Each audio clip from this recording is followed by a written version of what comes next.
It's Saturday, June 13th. I want to introduce FYB's newest tool, our tennis court, which we are going to use to diagram plays, talk about strategy. You can see I can draw all over the court. And let's start with a recap of the French Open.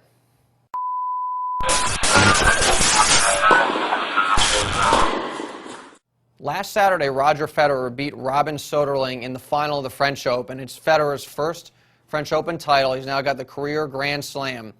And I didn't think the match was particularly interesting. It was basically a beatdown, for lack of a better term. Federer played great. He was plus 17 on winners, served 66% on his first serve. Soderling played all right, but he just wasn't a match for Federer. And the one thing that was different with Soderling's earlier match is something Federer did, which he said in the press conference that I think was a real effective, was Federer talked about, let's say Soderling is down here. Let's put an S for Soderling. His previous opponents, particularly Nadal, but the other guys, would hang out pretty far behind the baseline. They'd be somewhere in here when they were playing Soderling, and particularly with Nadal, he was far behind the baseline, and he was dropping his ground strokes real short, and then they were kicking up right into Soderling's wheelhouse, and of course Soderling had no problem going to the corners, running Nadal all over the place, and obviously Soderling won that match. Gonzalez and Davydenko were pretty far behind the baseline as well. But Federer, and Federer always does this, he stands closer to the baseline, sometimes right on the baseline. So Soderling wasn't able to dictate play like he did against those other guys. And obviously Federer dictated play because he won in straight sets.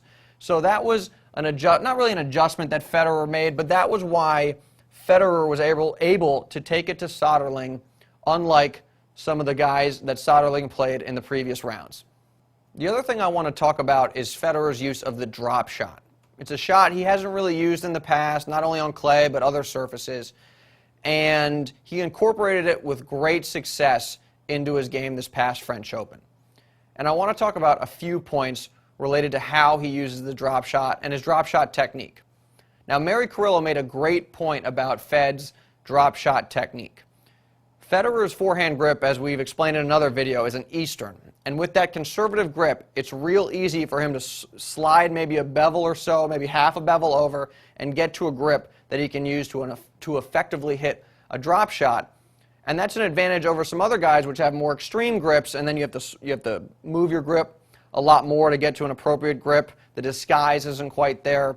So that's one technical advantage Federer has with his conservative grip. Also, Federer was really smart about when he used his drop shot. His drop shot was great. I mean, the ball would bounce a bunch of times before it got to the service line.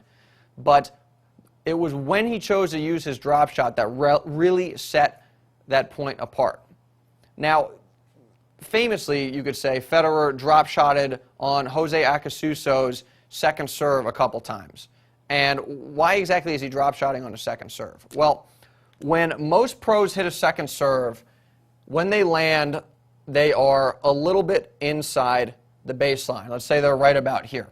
Well, this is not a comfortable position from which to hit ground strokes. So players are going to retreat to their natural ground stroke depth. So they're moving backwards, in other words.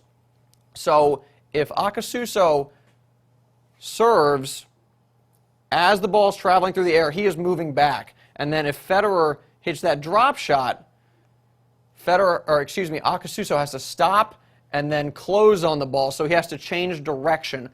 And it's tough to get to the ball when you're backpedaling, and then you have to stop and sprint all the way to the net. So Federer was real smart about understanding what direction his opponents were moving when he used the drop shot. He would also do it if his opponent was hitting out here and recovering back to the middle, or even recovering back a little bit. He would hit the drop shot over here, so they would have to stop and then close to get to the ball. And again, that's tough. I mean, Soderling, for example, didn't even run for some of those balls because he was moving in the wrong direction. He got wrong-footed, so he really didn't have a chance to close to get to the ball. There's one final point I want to make about Federer's use of the drop shot, because it was interesting to watch where Federer positioned himself after he hit the shot. Let's say Fed's right here, and he gets a forehand drop shot, and he puts it over here somewhere. And his opponent obviously closes on the ball. Well, Federer is also going to close. He'll go from right here, and he normally would move about to here, somewhere in no man's land, because what he was trying to do was cover most of his bases. He wanted to cover, let's say his opponent makes contact with the ball here, wanted to cover the down the line, he wanted to cover the cross court, but he also wanted to cover the angle drop shot to the open court. So by positioning himself here, he was able to cover most of the spots his opponent could put the ball. I'd also like to add that we'd love to hear your comments, so please post them below. This is the first time we've used the whiteboard, and we're interested to hear your feedback, so let us know. We absolutely will be analyzing Wimbledon with this thing. We'll be talking about previous matches, we'll be talking about upcoming matches, but there's a bunch of ways we can use this, so again, leave us a comment, let us know what you think.